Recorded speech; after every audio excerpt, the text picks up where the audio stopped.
દાહોદના સુખપરના સામાજિક કાર્યક્રમમાં વાવાઝોડું વિઘ્ન બન્યું હતું। અચાનક ભારે પવન અને વરસાદ આવતા મંડપ ઉડ્યા હતા। વાવાઝોડામાં મંડપ ધરાશાયી થયા હોય તેવા દ્રશ્યો પણ સામે આવ્યા છે। જોરદાર વાવાઝોડાને કારણે અફરાતફરીનો માહોલ પણ સર્જાયો હતો। તો આ દ્રશ્યો દાહોદમાંથી સામે આવ્યા છે કે જ્યાં સુખપર ગામના સામાજિક કાર્યક્રમમાં વાવાઝોડું વિઘ્ન સમાન બન્યું હતું। અચાનક ભારે પવન ફૂંકાવા લાગ્યો અને વરસાદ આવ્યો, જેના કારણે મંડપ ઉડ્યા હતા। વાવાઝોડામાં મંડપ ધરાશાયી થયા હોય તેવા દ્રશ્યો સામે આવ્યા। દાહોદના સુખપરના દ્રશ્યો છે કે જ્યાં એક સામાજિક પ્રસંગનું આયોજન કરવામાં આવ્યું હતું, પરંતુ તેમાં વાવાઝોડું અને વરસાદ વિઘ્ન બન્યા હતા, કારણ કે અચાનક ભારે પવન અને વરસાદના કારણે મંડપ ઉડ્યા હતા। વાવાઝોડામાં મંડપ ધરાશાયી થયા હોય તેવા દ્રશ્યો સામે આવ્યા છે। જોરદાર વાવાઝોડાના કારણે અફરાતફરીનો માહોલ પણ સર્જાયો હતો। આ દ્રશ્યો દાહોદના સુખપરથી સામે આવ્યા છે।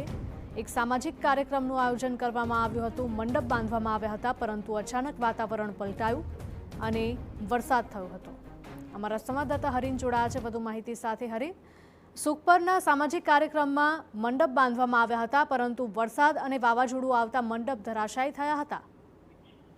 જે ચોક્કસ વહેલી સવારથી સમગ્ર દાહોદ જિલ્લામાં ભારે પવન સાથે વીજળીના કડાકા ભડાકા સાથે વરસાદ વરસ્યો હતો, જેના કારણે અનેક જે લગ્ન પ્રસંગો છે તે પણ બગડ્યા છે। અનેક જગ્યાએ ટેન્ટો ધરાશાયી થઈ ગયા છે। વાત કરીએ સુખસરની તો સુખસરમાં જે મુસ્લિમ સમાજ છે તેઓનો એક ધાર્મિક કાર્યક્રમ હતો, જ્યાં ખૂબ જ મોટા પાયે વાવાઝોડું આવતા ધાર્મિક કાર્યક્રમનો જે ટેન્ટ બાંધેલો હતો તે ઉડી ગયો હતો, જેના કારણે સમગ્ર જે કાર્યક્રમ છે તેને મોકૂફ રાખવામાં આવ્યો હતો।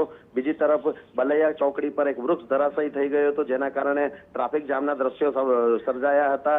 લોકોએ ઝાડ હટાવી અને ફરીથી ટ્રાફિકને યથાવત કર્યો હતો। મીરાખેડી વિસ્તારમાં પણ વહેલી સવારથી અંધાધૂંધ વરસાદ પડ્યો હતો, જેના કારણે પાકને પણ ભારે નુકસાન પહોંચ્યું છે। જોકે હાલ વરસાદે વિરામ લેતા લોકોએ રાહતનો શ્વાસ લીધો છે। જી હરીન, માહિતી બદલ આપનો આભાર।